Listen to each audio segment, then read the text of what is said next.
How did Monday come so quickly?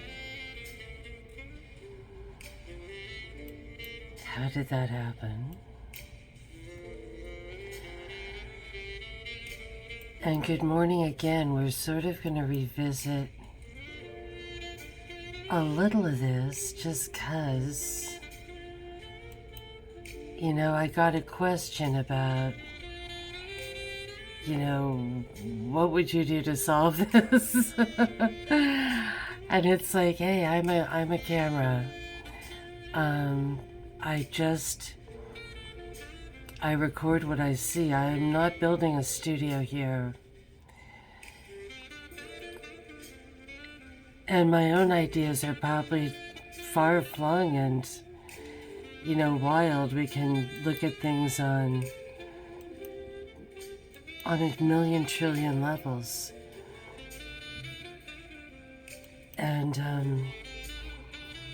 see when was this maybe not happening, and kind of go back to square one. And so, some of the things that just kind of popped into my mind were it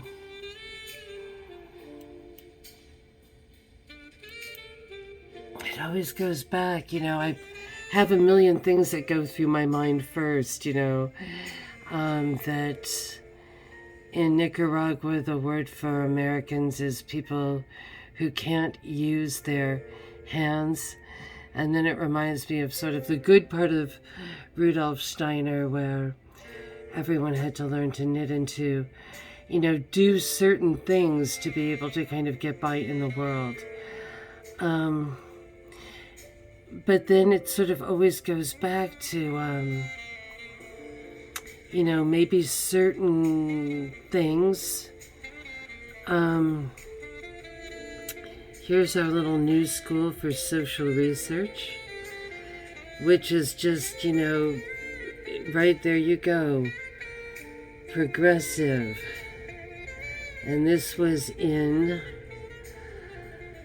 1919. And this was a group that came over from Europe.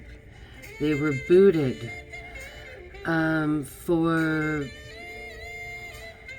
basically wanting to be insidious. And where the power came was that this place became just nothing but a factory.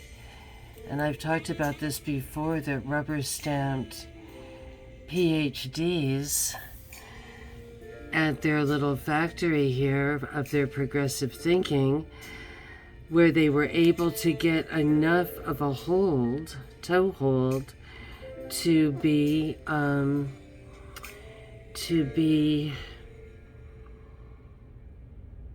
credible, right? To actually be an accredited school. And that was because they had infiltrators who went into Columbia University who sponsored them and allowed that to occur. So they just pumped them out, and then after World War whatever, but it was really by World War II that they really had their druthers up. They fanned out instant professors across the nation, and all the doughboys coming home after they had seen Paris were suddenly taking classes from these folk. So there's interesting sort of behind the scenes stuff. I'm not saying we can't take our own sort of personal, power and personal responsibility. That was the name of a class I took at Evergreen. But here's the Cloward Priven strategy. And look that one up, because all they did was write an article, and yet the article was showing how you could destroy America in 3 easy steps.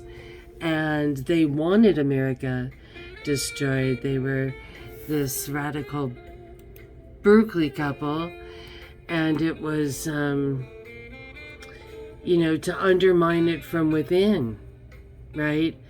And to hemorrhage it from within, and that it would hasten the fall of capitalism by overloading government bureaucracy, right, with impossible demands. And that is so what we're having right now.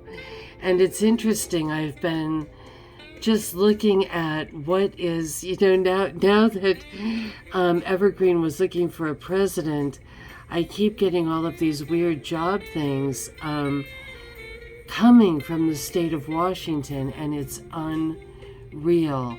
This state is so overblown with bizarro jobs you never heard of, honey bun. Here we are at the Port of Olympia, and this is really part of our own private personal genocide here, was that the mills were taken down and replaced with cutesy parks. But when the mills were taken down, there was nothing left for actual real jobs besides the state just creating more and more nonsense in whatever way they can, however they can. And then all the whole logs get shipped to the offshore China. Notice that one kind of went fast, and they don't really let me stop on it, but and it's weird because when it very first starts, it's got a ship. Now that we're going into it, it's like they're not bringing that puppy back up. So, they kind of went to we can be cynical if we just, there's the ship. If we just nick the end of the wood, that counts as milled, and we can just give the whole thing away. And there's where the state shirkers live, and they're shameful too. I'm trying to do this beyond just a sort of, whatever. We're in a deep place right now of societal crisis, in my humble opinion anyway. And that ship's too big to be there, people. A really good guy to read about this, going back even further, is Gore Vidal. And Gore Vidal really talks about what's called the Venetian nobility banking system, and why there was so much great wealth in Venice and in that area of the world. And it's because of what? Ports. The port is where you secure all of your power. All of the power is in the port, and it's where all of the riches come and go. Everything gets smuggled through the port. And here the Port of Olympia also owns you'll see it coming up here, they also own the airfield.